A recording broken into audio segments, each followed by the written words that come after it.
England में एक बादशाह हुकूमत करता था। इसका नाम मिडास था। इसके पास दौलत की कमी नहीं थी। वो सोने की बनी हुई चीजों को बहुत पसंद करता और हर वक्त इस फिक्र में रहता कि इसके पास सोने की बनी हुई बहुत सी चीजें हों। अपने इस शौक में अपनी रियाया को भूल गया था। अपने मुल्क के लोगों की भलाई के लिए वो कोई काम नहीं करता था, इसलिए इसके मुल्क के लोग बहुत गरीब थे। बादशाह का वजीर आजम बादशाह को कहता, वालीजा, हमें अपने मुल्क के गरीबों की मदद करनी चाहिए, वो बहुत बुरी हालत में है। बादशाह जवाब देता, वजीर आजम, तुम्हें इन गरीबों का इतना ख्याल क्यों है?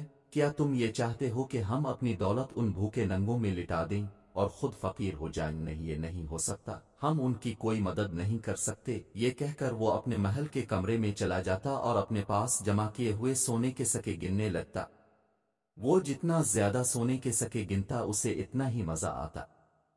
बादशाह मिडास की एक बड़ी ही प्यारी लड़की थी जिसका नाम मेरी गोल्ड था। मेरी गोल्ड बहुत खूबसूरत थी। इसे फूल बहुत पसंद थे और जब भी मौका मिलता वो बाग में जाकर फूल जमा करती थी। जब भी मेरी गोल्ड की सालगिरह होती तो बादशाह इसे सोने के बने हुए तोहफे देता। एक दिन जब इसका वजीर उसे गरीबों की मदद करने को कह रहा था, बादशाह गुस्से होकर बोला, तुमको नहीं मालूम कि मैं दुनिया का अमीर तरीन बादशाह बनना चाहता हूँ और तुम हो कि मेरी दौलत कम करने का सोचते रहे हो।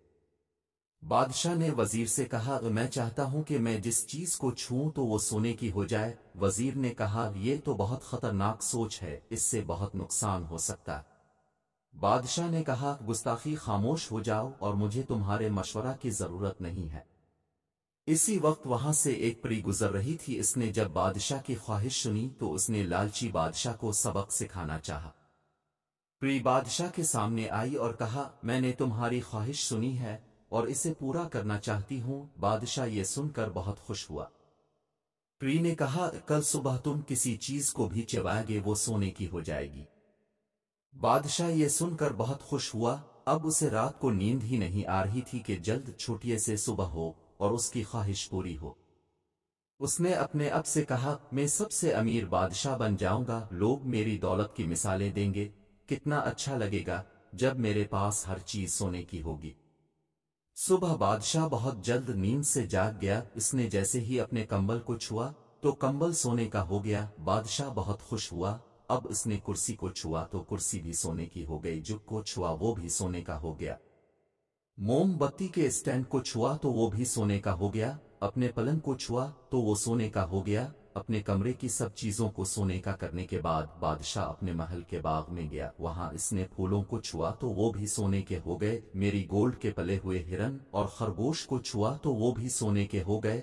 हर चीज को सोने का बनाकर बादशाह खुशी खुशी महल में वापस आया।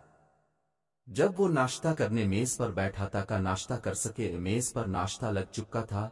नाश्ते में दुनिया की हर नेमत मौजूद थी। बादशाह ने खाने को हाथ बढ़ाया। इसने सेब को उठाना चाहा तो वो सोने का बन गया। वो जिस चीज मसलन डबल रोटी, दूध का गिलास, मक्खन, जाम, ट्रे, टोकरी वगैरह को हाथ लगाता वो चीज सोने की बन जाती। वो नाश्ता ना कर सका। बच्चों, क्या कभी सोने की चीजें भी खाई जा सकती है? ये चीजें तो सिर्फ रखने के लिए होती हैं। उन्हें खाता कौन है जो बादशाह खा सकता? सुबह जब शहजादी मेरी गोल्ड अपने महल के बाग में फूल तोड़ने गई तो वहां का अजीब नजारा देखकर हैरान हो गई कि सारे बाग और उसके पालतू जानवर